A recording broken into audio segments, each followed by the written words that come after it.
cómo fue la vida del Señor, ¿no? Y yo quería ver tres aspectos en esta mañana rápidamente de su vida, de cómo fue la vida de esta persona que nos salvó, que nos dio esta esperanza tan grande y a la cual adoramos y a la cual amamos, como dice Pedro, ¿no? Amamos sin haberle visto. Vamos a considerar algunos pasajes, ¿les parece en esta mañana, hermanos, rápidamente? 2 Corintios 5:21, ¿me escuchan bien? Seguramente me están escuchando bien. 2 Corintios 5:21, ahí está. Gracias, Marita. 2 Corintios 5:21, un texto tan profundo que yo lo he escuchado a nuestro querido hermano Evis Carballosa hablar de este tema y uno aprende muchísimo con Evis Carballosa hablando de este pasaje, de este texto, ¿no? Porque vieron lo que dice 2 Corintios 5:21, al que no conoció pecado, por nosotros se hizo pecado, para que nosotros fuésemos hechos justicia de Dios en él. Miren, en primer lugar, la persona de Cristo, la vida de Cristo fue una ofrenda por el pecado. Allí don Evis Carballosa decía que la palabra en el original ahí es que él fue una ofrenda, él fue hecho ofrenda por el pecado de cada uno de nosotros. La vida de Jesucristo fue hecha una ofrenda por el pecado. Dice al que no conoció.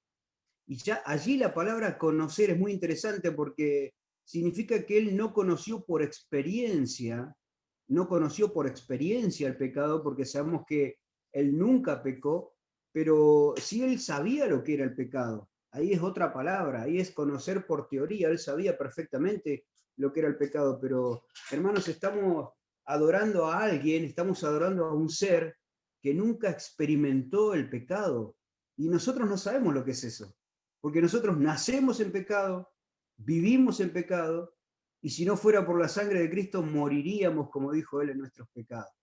Qué lindo que es saber esto, ¿no? De que podemos adorar a alguien que fue hecho ofrenda por el pecado.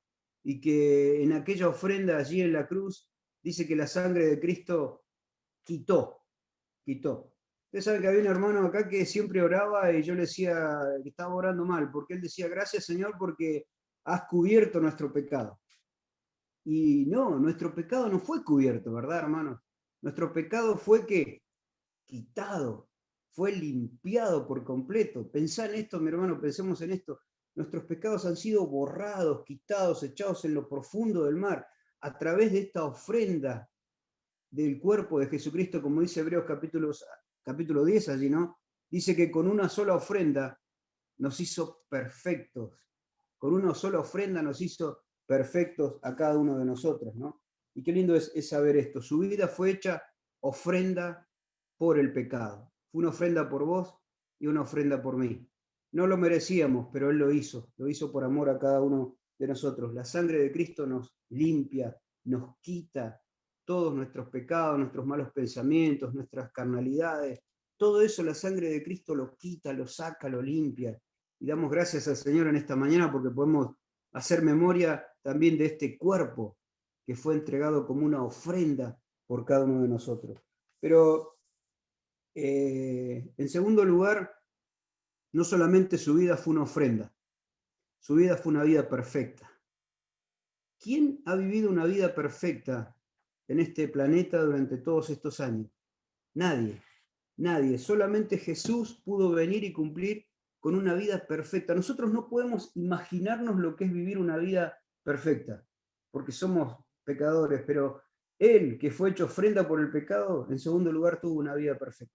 Él fue el único ser humano que pudo cumplir 100% con la voluntad de Dios.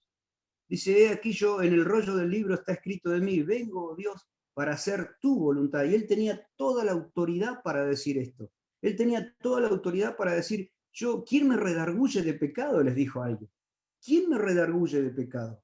Nadie podía acusarlo a él de pecado.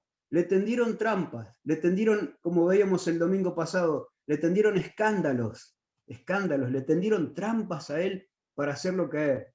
Y sin embargo, él les contestaba con la sabiduría que solo viene de lo alto. ¿Por qué? Porque él tuvo una vida perfecta. Él tuvo una vida perfecta. Ahora, yo quiero que me acompañen a Hebreos 7:26, hermano. Hebreos 7:26. Miren qué hermoso texto que dice allí, para cada uno de nosotros, ¿no?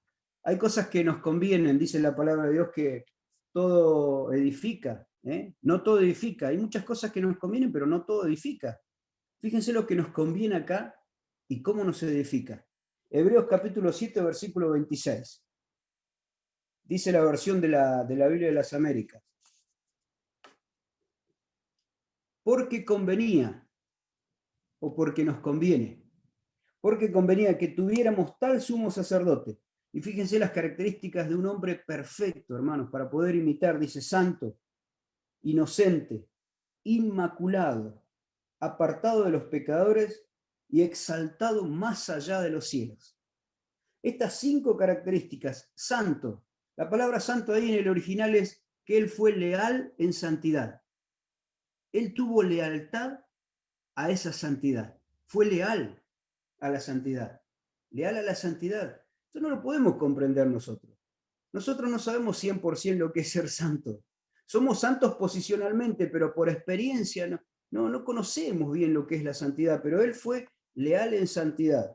Después dice allí, inocente, inocente. Él era totalmente inocente, como el cordero aquel de la antigüedad. Pero dice inmaculado, sin mancha, totalmente sin mancha. La palabra es incontaminado, incontaminado. A él no se podía contaminar con el pecado. Hay una historia muy linda que contaba don Evis Carballosa y que yo se la compartía a Jorge Morales hace un tiempo y que vos ya la habías escuchado, Jorgito, de si Jesús podía ser tentado y podía pecar. Y esa pregunta ha rondado en muchos teólogos si podía pecar. Y Jorge se debe acordar la anécdota de Evis Carballosa, que él dice que contó la anécdota de un puente, que habían hecho un puente muy grande los ingenieros, entonces hicieron pasar los camiones y los coches. ¿Para qué? Para demostrar que el puente no se podía caer. Dice que Jesús fue tentado para demostrar que él no podía pecar. Así como ese puente pasaron todos los coches y los camiones para demostrar que el puente no se podía caer. Y esta es la misma relación que hacía don Carballosa, ¿no? Jesús fue tentado, pero sin pecado. Él no podría haber pecado nunca, no podría haber pecado nunca, porque no estaba en su esencia. Él se hizo, hermano, y esto es tremendo, se hizo ofrenda por mí, se hizo ofrenda, para que nosotros fuésemos hechos justicia, nosotros que somos injustos, fuésemos hechos justicia de Dios en Él. Él se hizo ofrenda, pero porque llevó una vida perfecta, santo, inocente, incontaminado. Y dice, más exaltado que los cielos, más exaltado, hecho más sublime. Quiere decir puesto así arriba, no puede estar más arriba. Dice que en el libro de Hechos, ¿no? A este Jesús, Dios lo resucitó y lo hizo, ¿recuerdan? Señor y Cristo. Señor y Cristo. Él es Señor. Él es el ungido, Él es Jesucristo. No es ya Él simplemente Jesús, el hijo de José y María. Él es el Señor. Dios lo hizo Señor y Cristo, porque fue una ofrenda por el pecado y porque tuvo una vida perfecta, santo, puro, inocente, sin mancha, apartado de los pecadores y hecho más sublime que los cielos. Pero en tercer lugar y en último lugar, tuvo una vida que fue una ofrenda para cada uno de nosotros. Tuvo una vida que fue perfecta. Pero en tercer lugar tuvo una vida que fue sufrida. Él sufrió. A veces nosotros decimos qué sufrida que es esta vida, ¿verdad? Pero imagínense, hermanos, por un segundo, la vida de una persona que no experimentó el pecado, la vida de una persona que vivía al lado de su padre y tuvo que hacerse hombre y venir a este mundo. Es tremendo. Miren, yo quiero que me acompañen allí a Hebreos capítulo 2. Hebreos capítulo 2, unas hojitas más atrás. Estamos haciendo memoria de un ser extraordinario. Estamos haciendo memoria de un ser que es digno de ser adorado, de ser alabado. Hebreos capítulo 2, versículos 14 al 18. Fíjense lo que dice allí. La vida no solamente ofrenda por el pecado, no solamente una vida perfecta, una vida sufrida. Dice así que por cuanto los hijos participaron de carne y sangre, él igualmente participó de lo mismo.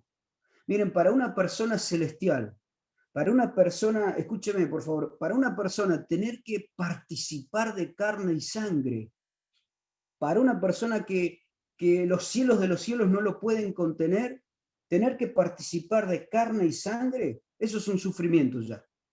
Si nosotros, que no somos celestiales, sufrimos estando en carne y sangre, con enfermedades, con dolores, con achaques, ¿se imaginan una persona que no tuvo que sufrir el hecho de venir y ya participar de lo mismo? Dice, participar de carne y sangre. Fue una vida sufrida, no lo podemos imaginar nosotros. No lo podemos, un ser extraordinario, no lo podemos imaginar que se haya tenido que, como dijo un escritor, disfrazar de ser humano y venir a sufrir aquí. Él participó de lo mismo, su vida fue sufrida.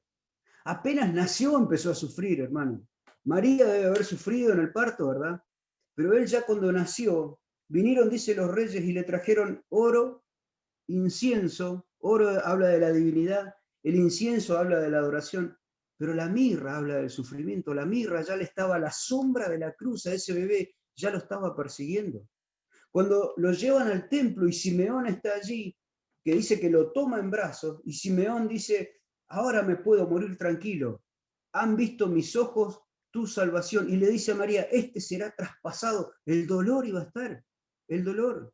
Y él fue una persona que vivió toda su vida con dolor. Yo me imagino a Jesús mirando los corderos cuando él tendría 15, 16, 20 años, mirando los corderos y él siendo consciente de que él era el Cordero de Dios y que él un día iba a decir, yo un día voy a morir, un día voy a sufrir, y él sabía exactamente la hora y el día. Fue una vida muy sufrida.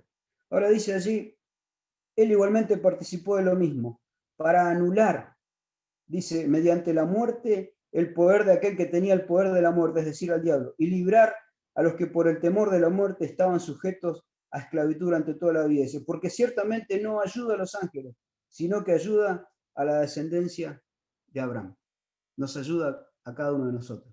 En ese dolor nos ayuda a cada uno de nosotros. Dice que él debía ser semejante a sus hermanos. Él debía. ¿Sabe lo que es debía ahí? Debía era impuesto por obligación. Él fue impuesto por obligación y él vino porque él quiso venir para salvarnos a cada uno de nosotros.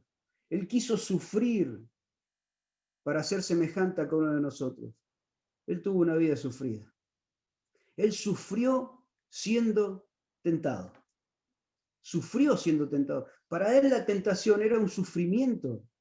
Porque cuando el diablo lo tentó allí en el desierto, él podría haber exactamente hecho lo que el diablo le decía, haber convertido las piedras en pan, haberse tirado, todo podría haber hecho, pero sin embargo él resistió con la palabra, escrito está, escrito está, escrito está. Fue una lucha tremenda que tuvo con el enemigo, pero él soportó, porque su vida fue una vida de sufrimiento, fue una vida de ofrenda, pero fue una vida perfecta.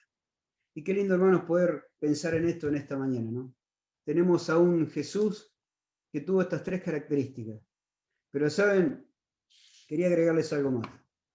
La vida de él fue ofrenda, fue perfecta, fue sufrida, pero un día va a venir a buscarnos.